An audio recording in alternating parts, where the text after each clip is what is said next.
नमस्कार बंधुरा केमन आछो तोमरा सबाई आशा करी सबाई खूब भालो आछो। शुभमिता ब्लगे सबाइके स्वागत जानाई।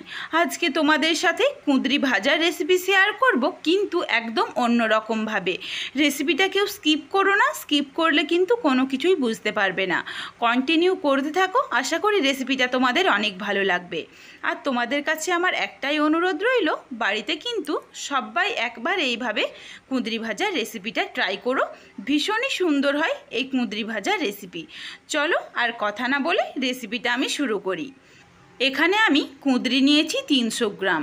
এই 300 গ্রাম কুঁদরি আরও যা যা লাগছে আমি সমস্ত কিছু কেটে ধুয়ে ফিরে আসছি। এইখানে দেখো সমস্ত সবজি কেটে ধুয়ে পরিষ্কার করে রেখে দিয়েছি। এখানে কি নিয়েছি, এখানে আমি নিয়েছি কুঁদরিগুলো লম্বার দিক থেকে 4 ভাগ করে নিয়েছি। আলু নিয়েছি মিডিয়াম সাইজের দুটো, একটু মোটা করে কেটেছি আলুটা। পেঁয়াজ নিয়েছি দুটো মিডিয়াম সাইজের, সরু সরু করে একদম পাতলা করে কুচিয়ে নিয়েছি। টমেটো নিয়েছি মিডিয়াম সাইজের একটা, টমেটোটাকেও দেখো সরু সরু পাতলা করে পেঁয়াজের মতো কেটেছি।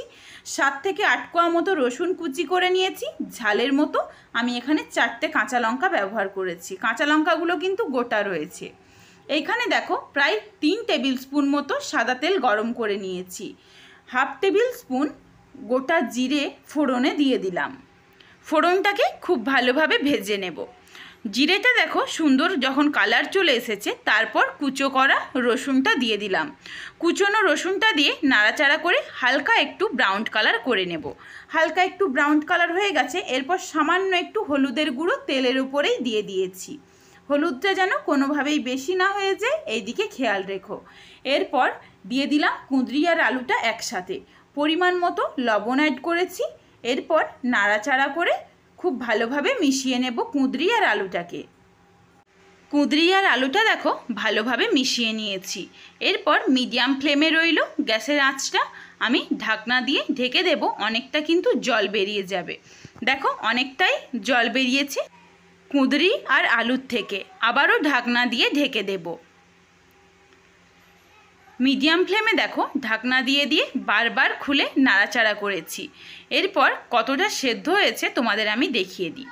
মিডিয়াম ফ্লেমে রেখেই দেখো আলুটাও ভেঙে যাচ্ছে, প্রায় 80% মতো আলুটা আর কুঁদরিটা দুটোই সেদ্ধ হয়ে গেছে। এই সময় আমি কুচি করে রাখা পেঁয়াজ দিয়ে দেব। প্রথমে আগে পেঁয়াজটা দিয়ে নাড়াচাড়া করে পেঁয়াজটাকে ভেজে নিতে হবে। প্রথমে যদি পেঁয়াজ টমেটো একসাথে দিয়ে দাও, তখন কিন্তু টমেটোর জলটা বেরিয়ে পেঁয়াজটা আর ভাজা হবে না। এই জন্য প্রথমে আগে পেঁয়াজটা দিয়ে 2 থেকে 3 মিনিট মতো নাড়াচাড়া করব মিডিয়াম ফ্লেমে।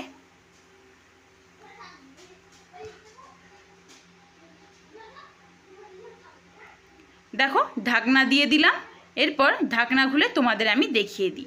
দেখো হালকা কিন্তু পেঁয়াজটা ব্রাউন কালার চলে এসেছে, খুব বেশি ভাজা হয়নি। এরপর এইখানে কুচনো টমেটোটা দিয়ে দেব।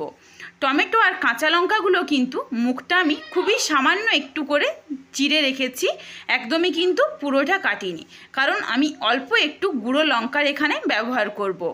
তোমরা চাইলে কিন্তু কাঁচা লঙ্কাগুলো একদম চিড়ে গুঁড়ো লঙ্কাটা নাও ব্যবহার করতে পারো। দেখো সুন্দরভাবে কিন্তু ঝরঝরে হয়ে ভাজা হয়ে গেছে, টমেটোটা একদমই গলে গেছে। কুঁদরি আর আলু বা পেঁয়াজ সব কিছু ভাজা সেদ্ধ হয়ে যাওয়ার পরেই কিন্তু টমেটোটা অ্যাড করতে হবে, নইলে সবজিগুলো ভালো সেদ্ধ হবে না। এরপর দেখো খুবই সামান্য একটু লঙ্কার গুঁড়ো দিয়ে নাড়াচাড়া করে মিশিয়ে নিলাম সবজিটার সাথে। একদম ঝরঝরেভাবে ভাজা হয়েছে আর প্রত্যেকটা সবজি সুন্দরভাবে সেদ্ধ হয়ে গেছে। দেখো টমেটোটাও কিন্তু একদমই গোটা নেই, টমেটোটাও সুন্দর করে গলে গেছে। সরু সরু করে একদম কেটেছিলাম, এই জন্য দেখো দেখতে কিন্তু খুবই সুন্দর হয়েছে।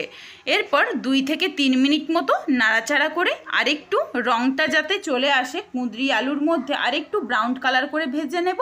এরপরই নামিয়ে নেব। তো আমার এই কুঁদরি আলু ভাজার রেসিপিটা তোমাদের কেমন লাগলো কমেন্ট করে জানাতে ভুলো না কিন্তু। যদি ভালো লাগে লাইক করে শেয়ার করে বন্ধুদের দেখার সুযোগ করে দিও। তোমরা যদি এই রকম নিত্য নতুন রেসিপি আরও পেতে চাও তাহলে অবশ্যই আমার চ্যানেলটিকে সাবস্ক্রাইব করে পাশে থাকা বেলটি অন করে অল নোটিফিকেশান অন করে দিও, যাতে আমার প্রত্যেকটা রেসিপির নোটিফিকেশান সবার প্রথমে তোমাদের কাছে পৌঁছে যায়। সবাই ভালো থেকো, সুস্থ থেকো, আবার দেখা হবে নতুন কোনো এক রেসিপির সাথে। পরবর্তী রেসিপি দেখার আমন্ত্রণ রইল। তোমাদের কাছে আবারও অনুরোধ করলাম বাড়িতে একবার এই রেসিপিটা ট্রাই করার। আজকে আসি, ধন্যবাদ।